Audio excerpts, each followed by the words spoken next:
तर पहिलीपासून हिंदी शिकवण्याच्या निर्णयाविरोधात अजित पवारांनी आधीपासूनच वेगळा सूर आळवलाय आणि आता ठाकरे बंधूंच्या मोर्चाबाबत अजित पवारांनी घेतलेली भूमिका ऐकून सुद्धा काही जणांच्या भुवया उंचावू शकतात.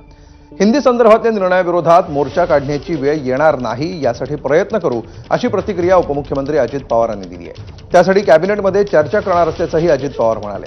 तर सगळेच काही गुलाम झालेले नाहीत असं म्हणत उद्धव ठाकरेंनी अजित पवारांच्या भूमिकेचं स्वागत केलं.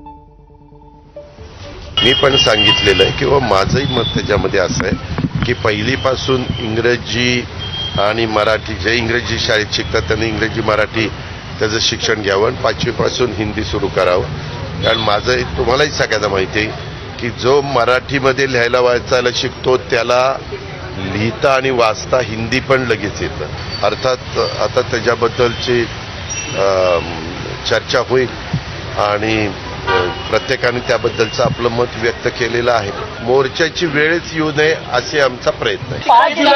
5 जुलैला मोर्चाची 5 जुलैला पण आज सकाळी उपमुख्यमंत्री अजित पवार असं म्हणाले की मोर्चा काढण्याची वेळ येऊ नये यासाठी आम्ही प्रयत्न करतो. आनंदाची गोष्ट आहे. कोणतरी एक धाडस दाखवतोय.